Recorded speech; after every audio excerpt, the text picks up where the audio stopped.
It's been a while since we've talked functional medicine, whole person concepts, which we also address. It's always incorporated and peppered in with every single person we work with. Even if our patients with knee pain and back pain, we need to explore, address the concept of inflammation, because many of us are inflamed by the foods that we consume, hidden, subtle food sensitivities that we've developed, environmental toxins that are clogging our liver. So there's many things in our environment that contribute to inflammation that also play a significant role in orthopedic musculoskeletal pain. Where I want to go though is a recent patient who came in.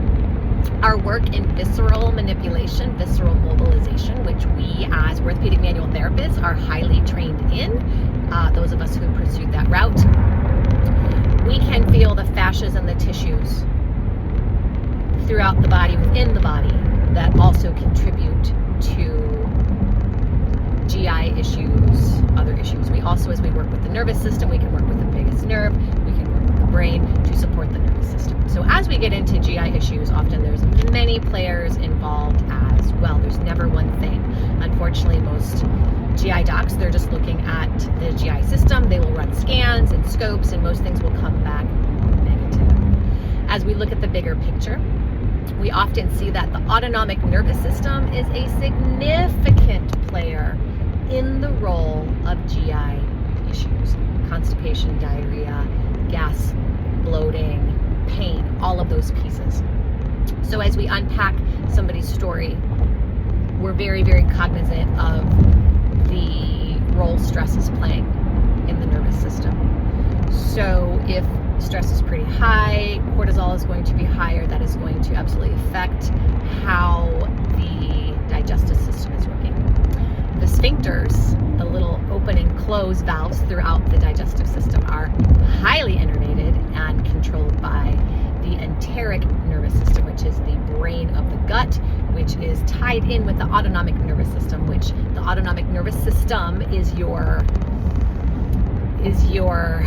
fight or flight and or rest and digest. And that is very simply stated. It's much more complicated than that. But simply put, we often are in a state of fight or flight, so things tend to run, everything's running a little higher, a little hotter. Often, as I work with these patients, they've been through many practitioners, and they've been through elimination diets, they've been through tons of supplements, tons of tests, and they're frustrated and they still don't feel good. And so the mindset, the attitude gets frustrated as well, and there becomes such frustration with the gut. Why is it so sensitive? Why isn't it getting better? So there's this frustration and animosity towards organs within the body.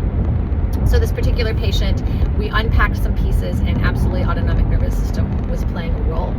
The organs definitely were in a state of kind of shut down. They weren't very responsive. So our job as manual physical therapists, trained in visceral, vascular, neural manipulation, mobilization, was to, what can we do to mobilize these tissues to help restore, help kind of wake them up a little bit, to perk up that nervous system, that integration, that communication of brain to organ, organ to brain. And also, probably the most pivotal piece was helping him with his mindset and helping him understand that how often these symptoms, these GI symptoms, yes, we need to address them through food, nutrition, supplementation, and whatnot, but highly related to the state of your mindset and your nervous system. And he was in such a state of frustration that the digestive system was like, forget it, I'm not going to cooperate. So a significant part of our work was mindset, work with him, and just really starting to give his digestive system some love. Like, hey, you've been through a lot. You've been through some hard things. You've been struggling. I want to cheer you on. And I know that sounds silly to say out loud, but like when you talk to plants, there are so much research out there on how when you speak lovingly to plants, or when you speak lovingly to water, how the crystals are more beautifully formed and how plants will just thrive. So there is something to be said about how words matter and how dialogue and language matters to your cells and your tissues and to your nervous system. So as he kind of flipped that switch to say, all right, I am going to embrace my body. I'm going to trust my body. I'm going to support my body. I always say, be your body's best friend.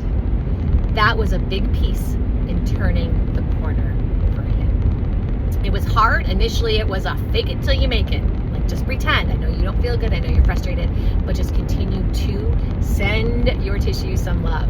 And we also at the table were working. We're working on our visceral nervous system, structural, fascial relationships for sure.